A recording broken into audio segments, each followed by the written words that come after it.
Staying in contact. I'm London Mitchell. Very often we find attitudinal barriers often stand in the way of a person with a developmental disability from gaining full access to the community for housing, employment, and social activities. We should not be judging a person by what we do not know or what we believe a person cannot do, but by what a person can do. March is Developmental Disabilities Awareness Month, an opportunity to help open our communities to greater access for all. My guests this installment are social workers from the Lucas County Board of Developmental Disabilities, service and support specialists Heather Burke and Joel Alexander. We connected via Zoom, and my first question is, how do they see full access to the community? The word inclusion is we all have different abilities, and I think we all bring something different to the table. And so kind of bringing all that into, making us a community as to who we are. Everybody's going to bring something different to the table, and I think that's awesome. And I think we really need to continue to expand on that. And really, that applies to anybody and everybody, whether you have a developmental disability or not. We're all people. We all have gifts to share. Yeah, absolutely. When I look at it and when I see it is like she said, everybody has the opportunity to do what they want within the community. I try to look at the people that I serve as not what if they've got a disability, but what are they able to do, right? And we try to focus on that, and then the things that they struggle with, we try to figure out if there's a way that we can get around that, or if that's just something that we're going to minimize and go with what they can do. So that's kind of where we look at, where I look at as far as community.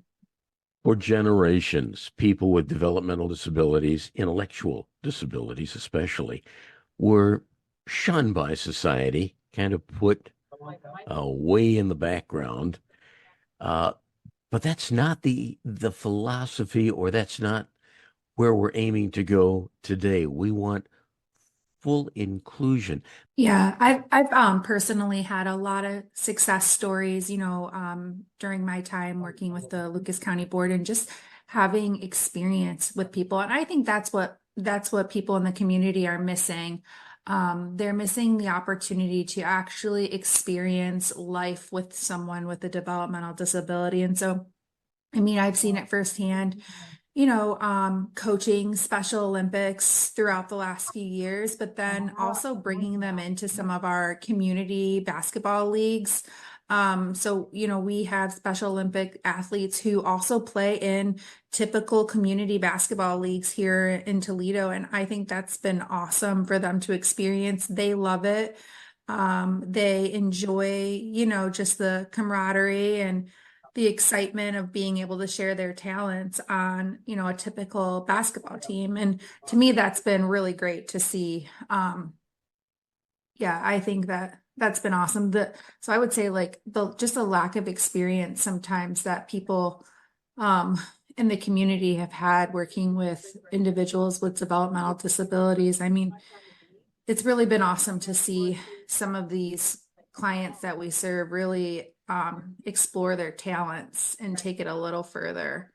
So that's been wonderful. And I'm sure it means a lot to them, and they get very excited. You can see it, when they're posting on social media, just their engagement with typical athletes has been awesome to see. And when COVID hit, that kind of hit everybody hard, not just the people with, disabilities, but also, people without. And one of the things that had been going prior to COVID that we had that was in the community was the pool league, at Miss Q Billiards on Thursday nights. I had several people on my caseload after COVID was kind of winding down, saying, hey, are they ever going to start that up again? So I reached out to the owner, who's also a friend of mine, and he says, by all means, if you want to get it going again, we can do that. And we started it back up again. It's been about almost 2 years now. And the thing that is unique about that is the people that participate there are interacting with people that are there to shoot, just to shoot pool. Uh, the owner brings his two sons in who are, not adults yet. He's been doing that all along so that they can interact with people as well. So they learn about it, and they're learning about it at a young age. I was, when I was a kid out there, you didn't interact with people that had a developmental disability. You just didn't. And so I think it's awesome that this is going out, and we've seen this program now grow from when we first got it going to about 12 people on a Thursday night. Now we've got to run 2 shifts of it because we've got over 50 people that are interested. And they all seem to interact with the people there at the pool hall. And uh, it's a win-win for everybody. If I hear you two correctly, an individual with a developmental disability has the same wants, needs, desires, hopes, dreams as everybody else. Absolutely. Absolutely. Full disclosure here, I spent more than 30 years on staff at the Lucas County Board of DD, finding the work I did as an advocate extremely meaningful and rewarding, as do my guests, Heather Burke and Joel Alexander, and that many of the stereotypes we place on individuals with disabilities are wrong. You know what? I think it's just the again, the lack of experience. People they don't they don't give the opportunity to get to know someone with a developmental disability. I started my career in the early intervention program. So I was working with babies, and the jump to the adult population, I also didn't have experience working with people with, adults with developmental disabilities. And so, I had some questions, how is this going to work? And my first 6 months, I fell in love. So again, like just the interaction and just the opportunity to engage, I think is missing. And so by doing programs that we do at the Lucas County Board, our inclusion programs, I think that's been very instrumental in bringing, awareness and providing people in the community with the opportunity just to meet someone with a developmental disability. It definitely brings a lot. What I've noticed since I've been at the county board, and also while I was as a provider 10 years prior to coming here, uh, I noticed that especially in the older people, that we serve, they didn't have the experience. Not only did the people not have an experience to meet them, they were really kind of sheltered away through a lot of their life, and didn't get a really chance to meet people out in the community either. So it was kind of what I'm seeing is, people are now feeling like they can be more involved, but I find I get more resistance from my older clients about getting out and doing things in the community than I do the younger clients, because they still remember the day of being shunned, and they don't want to put themselves in that position again. So it's, we have to kind of take baby steps, if you will, right, with them, and kind of coax them out and give them the opportunities. But I feel that there's a tremendous amount of opportunity out there for them now that wasn't there when they were young. It's just a matter of trying to get them to explore it. Joel, if you were talking to somebody out in the community who has never interacted with individuals that have a developmental disability, what would you say to that person? What can people in the general public do to help with the integration process? Uh, Try not to look at what the disability is and find out if there's something that they can do that might benefit both that person as well as the person that's got the disabilities. Um, Look at them as the whole person. Don't look at just the disability.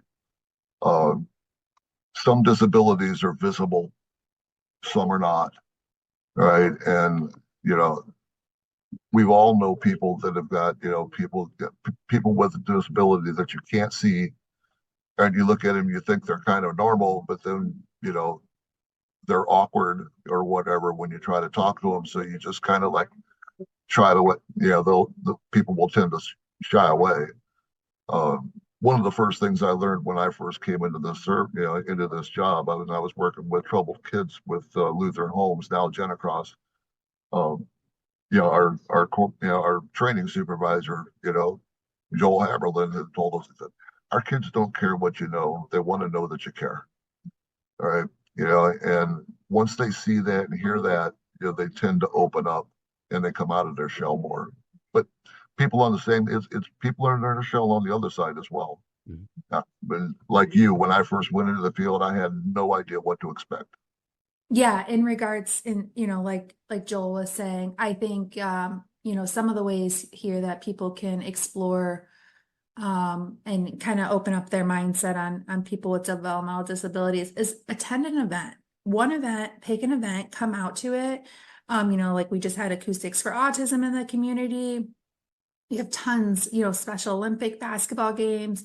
Just come and give it a chance. And you really get to know some of these people and what they enjoy and how you can relate. I mean, even coaching basketball, there would be times where we would just be chatting about, the Brown season or, LeBron, so there's opportunity to really engage and have meaningful conversations.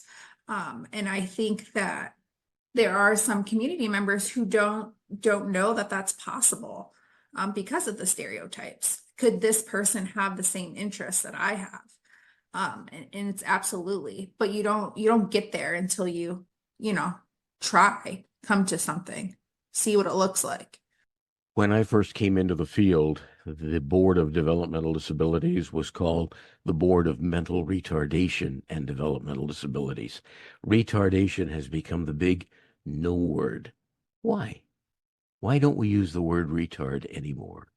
It is very hurtful. That word to people we serve is extremely hurtful. And I will have conversations on a daily, weekly basis where people will say, I don't want to work at, such location because I don't want people to think I'm, a retard or use that word. And so that word is still very triggering to some of the people we serve.